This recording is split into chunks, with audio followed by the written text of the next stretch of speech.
Hey, how's it going? Marco, Metalhead Rideshare Driver here again. Just trying to figure out the lighting here. Anyways, this is a more negative video than it was this afternoon. I just want to let you guys know that Lyft has royally screwed up in Florida. I didn't think this was happening at first because I had talked to one of the agents, and when I disputed a ride that I did for about 40, that rider paid $43 for, and I ended up getting $22.91. What happened is I talked to the agent, and they actually readjusted it to about $27 for the for my cut. And what they told me was that we were supposed to get 72 cents a mile now, but I found out that that is not to be. We're still at 64 cents a mile with Lyft if you were at 75% of whatever the mileage rate was. So basically, what's going on here is Uber and Lyft could make any money. They could make a profit. Now they're sort of under pressure to make a profit, and Uber is the one that leads the way. Uber did this in March. They raised the rates here and barely gave the drivers anything. And instead of Lyft going, you know what, we'll still take care of the drivers, they didn't. They didn't give us anything at all, which is pretty stupid on their part. But it seems to be working out for them right now because, people are still using it.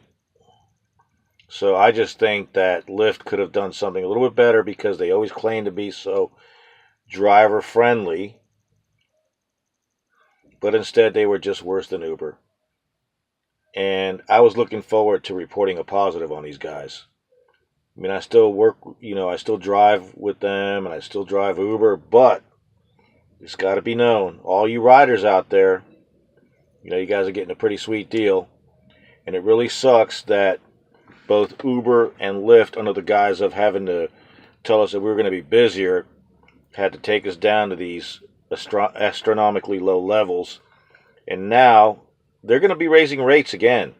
Even though they both said, oh, we cannot do this or else we're going to lose business. That's bullshit, man. They could raise the rates another 50 cents a mile if they wanted to, and they still have plenty of business. They just wouldn't generate as much revenue, maybe, or maybe they would generate the revenue. This was their whole strategy all along. It's revolving door business. If you get in when they first get started, you get paid astronomically well. And then what happens is that they keep on lowering what they take in, and they take the people that do the work down with them. And the only way they keep them then is they lose even more money by begging them to drive once in a while by putting out bonuses that they pay out of their own pocket. Little bonuses like a few dollars here for heat maps, power zones, and stuff like that. Where in reality, if they were just to price themselves, both of them, for the rider anywhere from 125 to 160 a mile, depending on which part of the country you're at. So I do understand different parts of the country have different standards of living due to taxation and demand and population levels.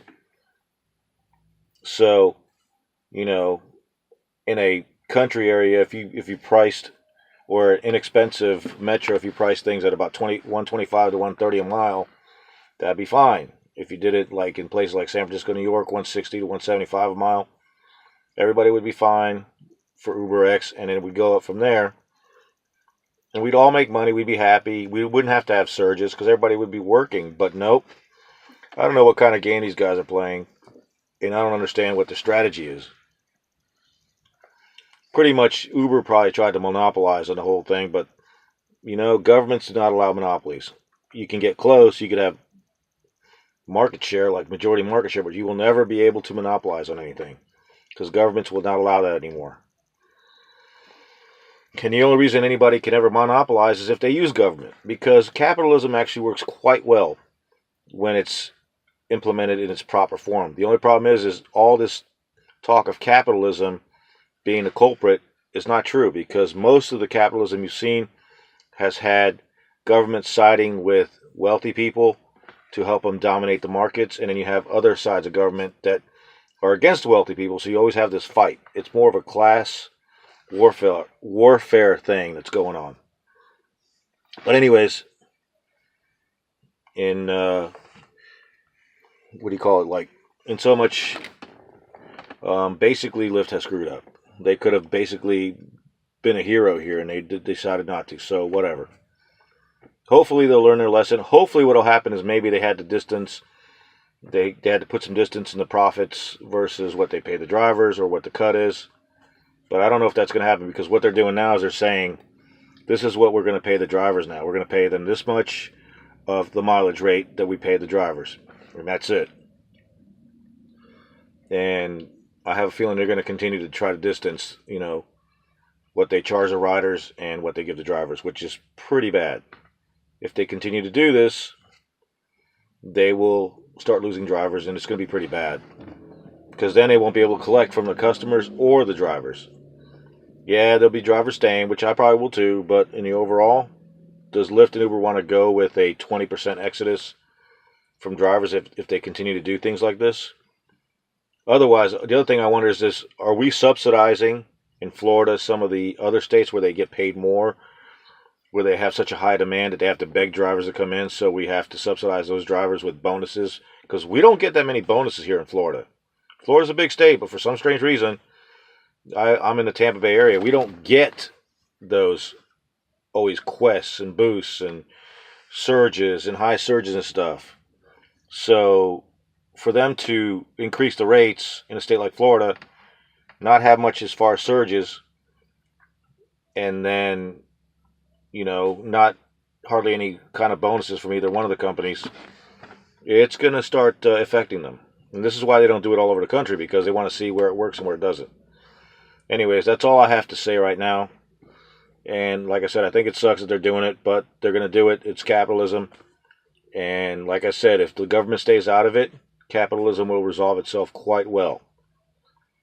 All right. Y'all have a good night, and I will talk to you soon. Peace.